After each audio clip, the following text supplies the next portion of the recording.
not just sports, it's a way of life. The rivalry that beats all others, both Blues on Tobacco Road getting ready for tomorrow's showdown. The car was very far away from what I remember, and we went through the crosswalk, and I guess it just didn't stop. Chapel Hill taking steps this month to make sure there aren't more stories like this. And UNC Dental students giving kids a reason to smile. All this and so much more. Carolina Week starts right now.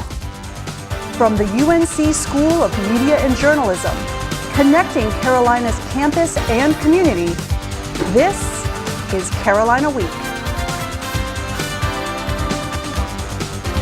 Excitement is already building on campus for the Carolina Duke game. Good evening, I'm Emily Wakeman. And I'm Peyton Walker. Tomorrow's game is tonight's top story.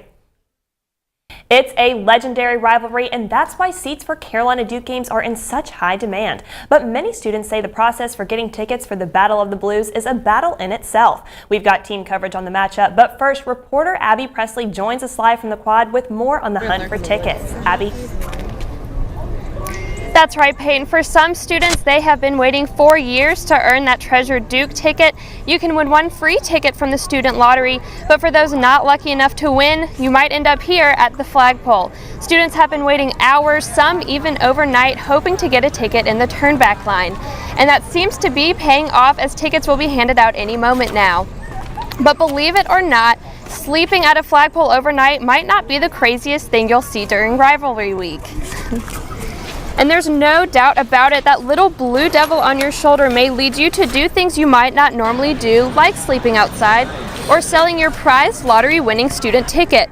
Students selling their tickets in exchange for money risk facing an honor code violation that keeps them from entering any future lotteries. In addition, you may not win any future lotteries, and the Duke ticket itself becomes voided. The ticket office reports that around 30 tickets have been voided so far, and those tickets are handed back out in the turnback line. Back to you, Peyton. That's Abby Presley live from the quad. Thanks, Abby. And for those who don't score any type of ticket, many people make their way to Franklin Street. That's why a Carolina Duke matchup is always a big win for local businesses, and it's one that they gear up for in advance. Reporter Blake Morgan has more from Franklin Street.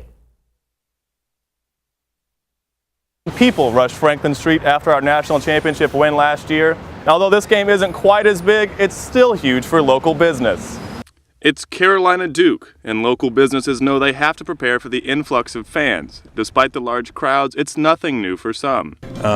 We're busy. I mean, it's really, really busy. People are ready for it. They gear up for it all year long. We've done it for years now. Like I said, we kind of do it the same way. We just add extra staff. We put a guy at the door. He checks IDs as people come in. We're definitely busier with a win. We will get people if we lose, but typically it's a much better night if they win. People are happier. People will obviously want to buy more food and drinks. New businesses are comparing it to the football crowd, hoping these numbers will be similar for tomorrow. I have pretty much every single one of my staff working on that day, all day.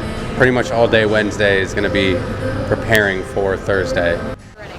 Businesses will be ready for the celebrations or the drowning of sorrows. And cheese fries, of course. Back to you. That's reporter Blake Morgan from Franklin Street. Thanks, Blake.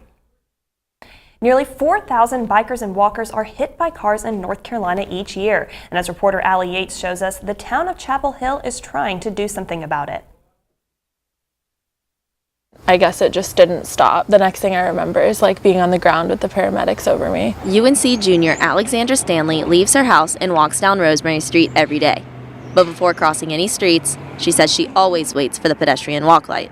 I don't cross the street in any other places but crosswalks now, but I'm still really paranoid about it. A driver hit Stanley at this crosswalk on Rosemary Street last May, despite it being one of the colorful crosswalks put up as part of the town's efforts to improve pedestrian safety. The town also decreased the speed limit on Rosemary last fall to reduce collisions. It was important for us to lower the speed limit there because we have multi-modes there now, cars, bikes, people all sharing that space. It's getting incredibly busy there. Watch for Me NC is a statewide initiative Chapel Hill Police also participate in to improve safety. This includes monthly increased enforcement at certain times and areas for people both behind and in front of the wheel. And we pick an area where we watch the crosswalk, watch the sidewalk, cite motorists that aren't yielding to pedestrians, and speak to the pedestrians about making sure they're crossing safely. Here you can see some of the places police will be watching on Tuesdays throughout February,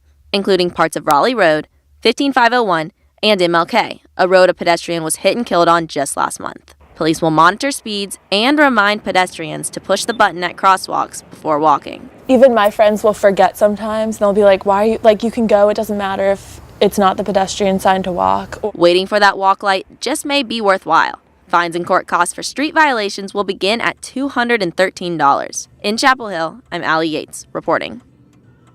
Town officials say they're posting on social media what police are doing each month as part of their Watch For Me NC efforts. Students, how do you feel about letting the police know in advance that you're having a house party? Well, that's what Chapel Hill Police hope you'll do. It's a new CPD initiative to keep college parties quieter and more respectful of neighbors. Students living off campus can now register their weekend house parties online. If police receive a noise complaint on your house, you'll get a text message in 20 minutes to turn down the music or end the party. If the police do come knocking on your door, violations like open container and underage drinking are not protected under the registration. But this easy fix is not available online right now. We will be working to figure out when we'll be back up and update you on our Facebook page. Walking home alone at nights on college campuses can be dangerous, even at UNC. Studies show that 1 in 5 women are sexually assaulted during their time in college. A student here at UNC created a safety app that lets people meet up together before walking home. Reporter Hampton Crumpton has that story. Nina Barnett is a junior physics major on campus. She spends many of her nights furiously typing out assignments in Phillips Hall. After many nights of walking home alone, Barnett sat down in her sorority and came up with Group, an app that makes safety enjoyable. I also didn't realize how much I walked home alone, which is terrible. Sorry, Mom and Dad. But I just kind of realized, even if I'm 50 feet outside my dorm, there's a reason I need to be safe. Even Corey Patrick, Barnett's sorority sister, got on board as the social media manager because she was also concerned about her safety on campus. My freshman year, I lived on South Campus, which most of my friends didn't, and that's over a mile walk. So at night, I walked home alone a lot, which you should not do. Barnett realized that safety on campus was an issue, so she teamed up with Smashing Boxes in Durham to code the app and get it on the App Store. Any students in need of a friend to walk home with finally had their solution. When you come out of a building at night and you're ready to go back home, you can pull out the Group app, hit the Ready to Go button, and it will immediately notify your friends that you're ready to walk back. Next thing you have to do is just meet up with your friend, and you can walk back together in a group. For Barnett, the app's slogan, Safer Together, encourages students to get out and about without incessantly worrying about their safety. I want safety to be fun. I've never thought of it as fun. No one ever thinks wow, it is so fun to be safe. Barnett has dedicated much of her time to improving the app so that people across the nation can feel safe no matter where they are. In Chapel Hill, I'm Hampton Crumpler, Carolina Week. The app is free and right now is only offered for iPhone, but Barnett says she's working with developers to get it up and running on Android devices in the near future. Looming this week is a decision that could affect 800,000 young people. The deadline for Congress to agree on a new program to replace the expiring DACA is fast approaching, and it's unclear whether Democrats and Republicans will reach a solution. It all comes to a head this Thursday as Congress decides on a new system for undocumented youth in America. Yesterday, President Trump urged lawmakers for a bipartisan compromise on the issue. He said that he'd love another government shutdown if a deal can't be reached. Sam Olvera is a dreamer, and he says that a lot of anxiety surrounds the decision. If we don't get this stuff. A lot of worry about, not only for me, but for other, DACA recipients and for our future holds.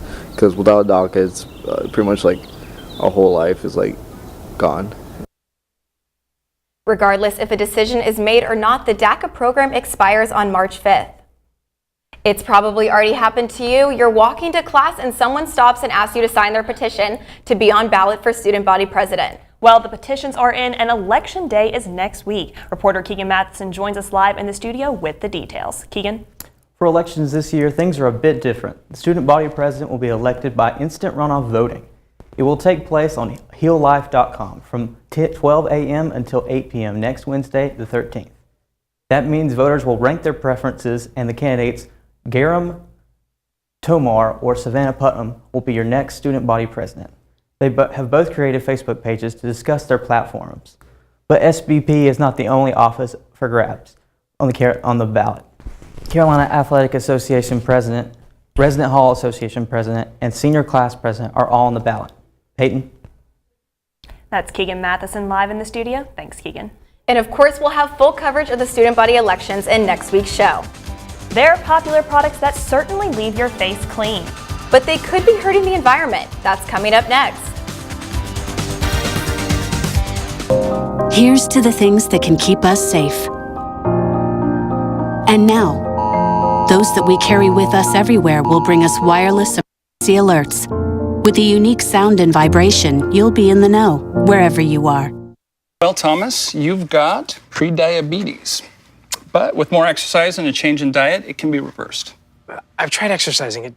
It just makes me hungry for bacon. I love bacon, too. And who really likes to exercise? Not me. Me neither. Nobody. So we're good? What? Oh, you still have prediabetes. Big time. I adopted Bento in 2010 from a shelter. As it turns out, we have very similar personalities. And this cat makes me make art because he's always motivating me to take pictures of him, to draw pictures of him. He just is motivating artistically. It's just that simple. Well, he's my best friend, but a lot of people know him as Keyboard Cat.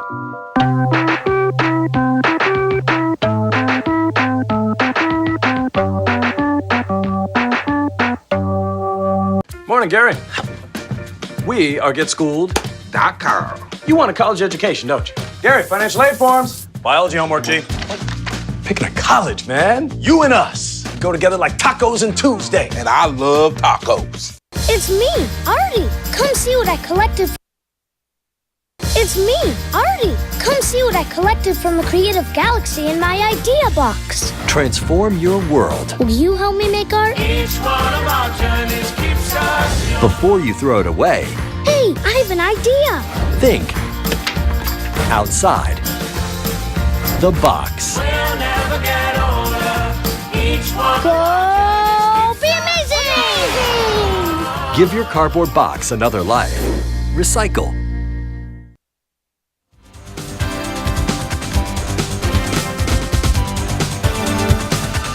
Your favorite face wash may soon be taken off the shelves. Products with microbeads are meant to get your face extra clean. But as reporter Morgan Newell shows us, some serious problems are happening once that cleaner goes down the drain. Caitlin Goodson does her daily face washing routine. She's using Neutrogena Hydro Boost face wash, but she used to use something very different. I read on the internet that it was really bad for the environment because little microbead things don't actually break down, and I was like, well, I can obviously just switch face washes. These are the microbeads that Goodson is talking about. When people wash the microbeads off their face or hands, they end up down the drain and into our oceans. And this is a problem. What we can see is that those microbeads can end up in organisms, either in their digestive systems, and some of the chemicals in those microbeads can end up in the tissues of those organisms. That's Dr. Jeffrey Bell. The chemicals he's talking about are this and about 66 others. Those chemicals end up in us through the fish we eat. There are lots of elements of those ecosystems that we rely on for our human health and for our well-being, like good water quality and a source of food. More than 200 products contain microbeads. Companies like Procter & Gamble pledge to get microbeads out of their products. I've reached out to ask if they've done so, but they didn't respond. Until then, Goodson says making the switch is easy. If you can use something that doesn't hurt the environment, you just should. A choice that helped her feel better about washing her face again. In Chapel Hill, Morgan Newell reporting. 9 states have already banned microbead production, but North Carolina isn't one of them. The FDA's Microbead-Free Waters Act of 2015 bans the sale of any product with microbeads after July 1st of this year. We hear a lot about affordable health care, but dental care is something many Americans also struggle to afford. That's the driving force behind a community service program at the UNC School of Dentistry. The school hosted its 5th annual Give Kids a Smile Day on Friday. About 160 children came to the event, which provided free dental care, health education, and activities. Kids learned how to brush their teeth, use medical equipment, and had the opportunity to dance with student athletes. UNC dental student Stephen Treacy was the mascot for the event. Just to see the kids come in and just they're so giddy and everything, and it's just a really nice time to give back to them and kind of help them have a smile. The dental school also regularly hosts clinics for adults who don't have access to dental care. Admissions decisions for UNC's newest undergraduate class have just gone out, and numbers show that this year might have been the most competitive yet. UNC's admissions received more than 43,000 applications this year, the most the university has ever seen. This is a 6% increase in applications from last year. Since 2005, the number of applications has been steadily increasing. In a college town like Chapel Hill, fast food is a staple. But as Raven Norton reports, some local restaurant owners say a town ordinance is slowing business down. At a quick glance, the restaurants on Franklin Street may look like they do in any other town, but while driving through, you may notice a difference. Not as many drive-thrus. Chapel Hill's ordinance restricts drive-thrus by requiring businesses to apply for a special use permit. The Dunkin' Donuts on East Franklin Street wants one. The restaurant's manager, Tabitha Cameron, says that a drive-thru would be helpful for business in situations that inconvenience customers to get out of their cars, such as parents having small children. It would help business tremendously, because I can't tell you how many times every day I hear, if you had a drive-thru, I'd be here so much more often. While Dunkin' Donuts is known for its quick service, Kind of medium iced coffee with caramel. many customers complain they don't have time to come in and pick up their coffee. We've got a petition going through with our drive-thru. The petition sits on the front counter of the restaurant for community members to sign. The restaurant has a goal of reaching 2,000 signatures. It currently has more than 1,700. UNC student Taylor Gerganis signed the petition. Before class, it's way easier to go through the drive-thru than having to come inside. Just a few blocks down on East Franklin Street, there is Sunrise Biscuit Kitchen, a restaurant with a drive-thru. This restaurant was built in 1977, before the town's ordinance restricted drive-thrus in 2003. The owner, David Allen, says they were grandfathered into keeping their drive-thru. Because Dunkin' Donuts is less than a year old, they aren't so lucky. There are 4 conditions that must be met. The menu board must not be visible from the street. There must be room on the property for a 10-car stack. The drive-thru window must be screened by 4-foot evergreens, and there must be a pedestrian crosswalk with a raised path. The manager of the restaurant says they can meet these requirements, and he hopes to have the petition completed. But for now, customers will have to continue walking inside to get that coffee on the go. In Chapel Hill, Raven Norton reporting. Dunkin' Donuts management says they hope to submit their formal application for the drive-thru by March for the town to vote. It's gray and gloomy out there, but is there sunshine in our future? Meteorologist Alex Commit has the weather coming up next. Not as many drive-thrus. Chapel Hill's ordinance restricts drive-thrus by requiring businesses to... School. Finding lowest airfare to Istanbul. Why don't you understand me? I do. This is what it feels like for kids with learning and attention issues. Redirecting to understood.org. Fancy pants peanut butter? A big screen television? You haven't even bought a sofa yet. A motorcycle? When your father finds out, he's gonna flip his shoes with 2 buckles? What do you even need 2 buckles for? Mr. Big Shot, buying whiskey shots for everybody in the bar. From the looks of it, I'd say nobody even remembers. Feed the pig.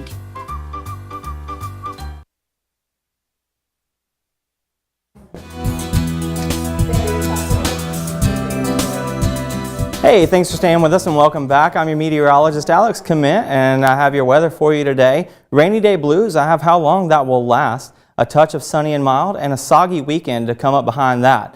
Check out this viewer picture here from Chapel Hill. This is Franklin Street, and it's a soggy day outside. You can see that there's no one sitting outside at Sup Dogs here, but relatively warm. So aside from the rain, a nice day other than that. Let's take a look at the radar. You can see we have a few showers that are moving through Wake County, but the rains pretty much seem to end for us at the moment, and as we go through the overnight hours, those rain chances will diminish the later we get. So let's zoom out and look at the big picture real quick. Our surface map shows this cold front here, and this is what's causing those showers. So we won't be completely done with the rain until that's well off of our coast and out of the area.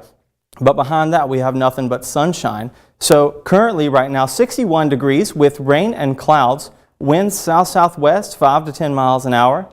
Tonight, we'll drop into the mid-30s, overcast, spotty chance for rain, unlikely that you'll see any as we're supposed to clear out into the early morning hours, but we'll keep those light winds as we go overnight as well. And then for the temperature forecast, just to show you, we're going to be pretty mild over the next week at least. So a taste of spring. Today, near 60. Tomorrow, we cool down a little bit into the 50s, but Friday, we start to warm back up in the mid to upper 50s. Saturday, even warmer, and Sunday, we finally get back into the 60s, along with Monday as well. So tomorrow you can see that cold front has moved well off of our shore here, and there's nothing but clear air behind that, and that's what we can expect for our Thursday and Friday before our next rain chances move in on Saturday.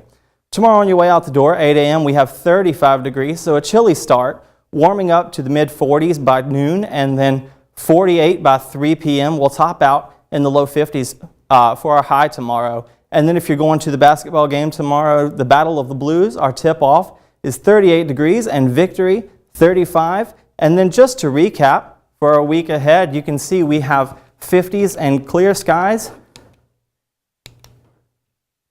Yeah, 50s and clear skies, 57. Our lows are pretty chilly, and that rain chance moves in over the weekend, but nice temperatures overall. So it seems like just a touch of spring is right around the corner. So I know those of you who don't like the cold weather are in for a treat at least. That's Alex Comment with your weather. Thanks, Alex. Absolutely. And coming up on sports, Duke is coming to town tomorrow night. The men's basketball team is going to have no sympathy for the Devils.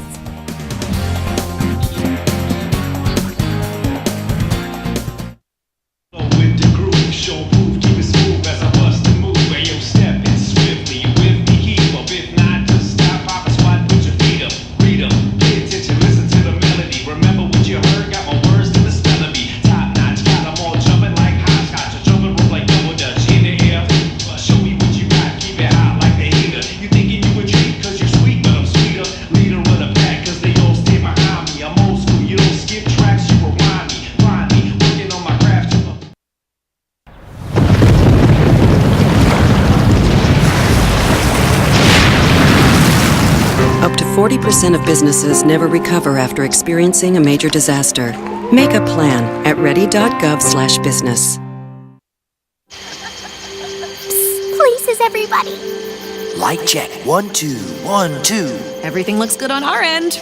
And lights. Come alive with the forest. Visit discovertheforest.org to find a forest near you.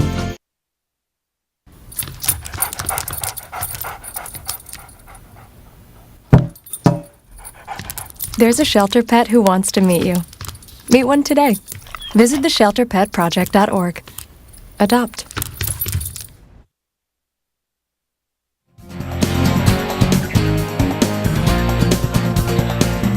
Welcome to Carolina Week Sports. I'm Bailey Ingalls. Tomorrow's the big day. That school 8 miles down the road will be making the trip down 15501 as the Tar Heels prepare to take on the Duke Blue Devils. The number 9 ranked Devils have weapons everywhere, from sweet shooting wings Grayson Allen and Gary Trent Jr. to Player of the Year candidate Marvin Bagley III. Bagley averages a double-double on the year with 21 points and 11 rebounds per game. See that right there? Oh, and the guy is 6'11". Not only can he beat you inside, the big fella shoots 35% from three-point land. The freshman is simply a stud. Roy Williams knows Carolina can't let Bagley and fellow forward Wendell Carter get too comfortable. Those two big guys are a load. And, we've had some big guys like that, whether it's Tyler Zeller, John Henson, Tyler Hansbrough, Dion, and Ed Davis, that kind of thing. So it does present unique matchup problems with them. While Tar Heel basketball players prepare for that matchup tomorrow, the football team got a few new faces for next year's roster on National Signing Day. The team's biggest recruit this year is offensive lineman William Barnes of Apopka, Florida. He signed earlier today around noon. According to ESPN, Barnes is the #4 offensive guard in the entire nation, though he played tackle in high school. And it looks like Apopka is a pancake factory because Barnes' friend Ed Monchlis signed with the Heels as well. Check him out here as he goes beast mode, throwing a defensive back aside.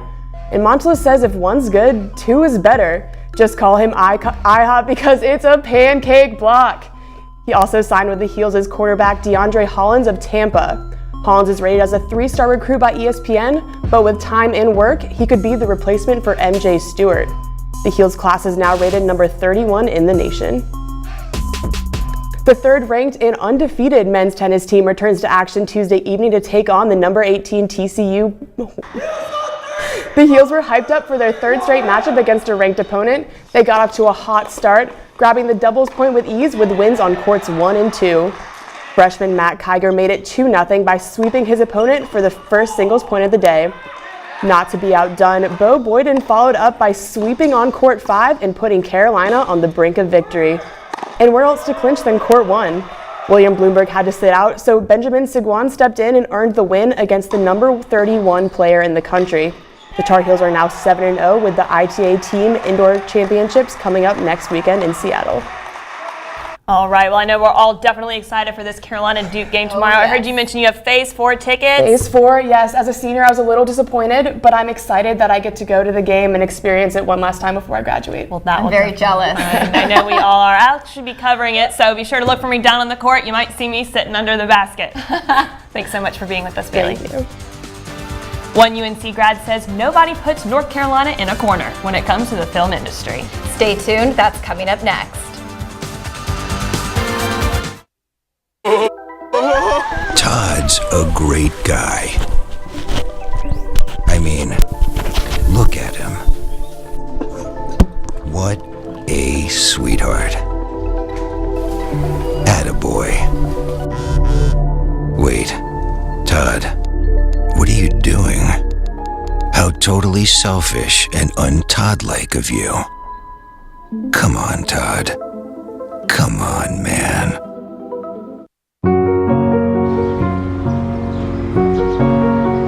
Oh, thank you. Did you see anyone's broccoli? You moved this? Thanks for helping us. No problem. You strawberry? You're welcome. We'd do anything for kids. Yet 1 in 6 children in the U.S. struggle with hunger. Help end childhood hunger near you. Learn how at feedingamerica.org. Once there was a boy who did the same thing again and again. One day, he was told he had autism. He got help and slowly learned how to live with it better. Early intervention can make a lifetime of difference. Learn the signs at autismspeaks.org.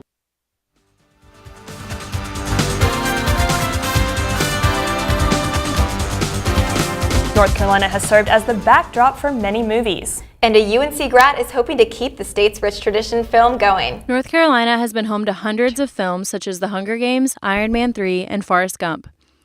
And a new production company led by a UNC alumni is making its way onto the scene. Class of 2010 media production and advertising major Jake Camp will serve as CEO for Lineage Productions.